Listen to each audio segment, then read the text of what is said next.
Wonderful to be joined by Miesha Tate, looking absolutely stunning. And I always enjoy the opportunity to catch up. And I guess first off, what's lined up for you next? Is there a fight in the works? Is it going to be back at bantamweight? What's going on? I've requested for something in October. Okay. So I'm hoping early or mid-October, and we'll see. I mean, my prognosis on my hand is really good. I had a torn tendon in the hand, so that's what threw me out of the last fight. But everything's good. I've been going to physical therapy, and we look back on track.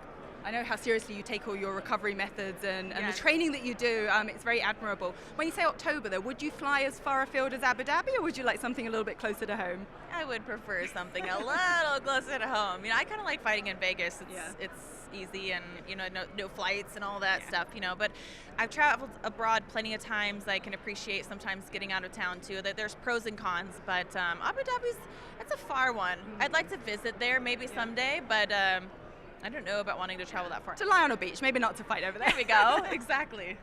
And look, let's talk about the bantamweight division at the moment. Amanda Nunes vacating the title, sailing off into the sunset. Was that surprising to you, or did you anticipate that would happen that night? I've been anticipating it for like 6 fights that she was going to retire. So, I mean, I really thought, I thought when she beat Megan Anderson, I was expecting a retirement. So I think I've been kind of just waiting for that.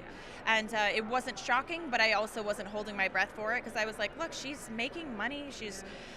I mean, I don't blame her at this point. She's gone through the best of the best, and you know, now she's collecting checks. I'm like, she might just want to sit around and do this for a little bit longer. I mean, she's making it look easy. So, but with her retiring, I'm really happy for her. You know, I think she's a second baby on the way with her wife, and I think it's incredible. So I get it.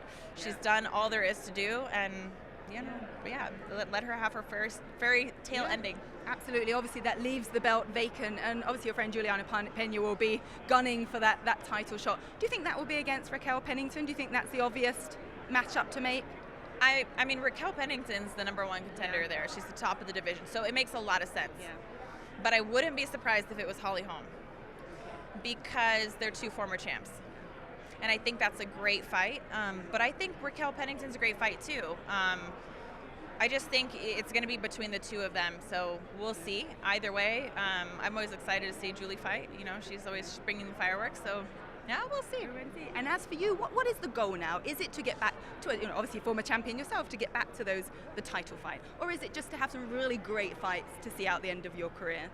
Well, thank God Amanda retired, because that put the title shot back on the horizon for me. So let's be honest, I'm definitely thinking about it. I know I had a little mishap there at 125, so I hope people can forgive me for that. But it was, you know, I figured, look, let's give it a whirl. You never know unless you try, but it was too hard on my body. I just didn't feel good at 125. So looking at my 135 since my return, I'm 1-1, 1 dominant win, 1 very close decision loss, and it was to Ketlin Vieira, who's great. You know, I think she's probably still ranked in the top 5 or so. So maybe 1 more good solid win, and I could, you know, at least throw my hat in the bucket. Absolutely. And let's look ahead to this weekend, UFC 290. What's the fight you're most looking forward to? I mean, I'm looking forward to Volkanovski and Yair.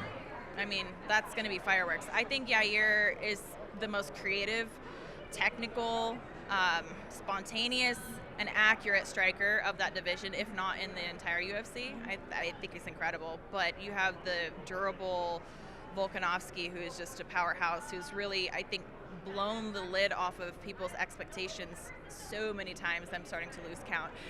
So I think that fight is going to be fireworks. All right, well, you'll be there watching, I assume? No, I will not. Viewing party. I have a viewing party, yes. I knew that. I will be collecting checks. There we go. Well, enjoy. You deserve it. And great to talk to you. Thank you.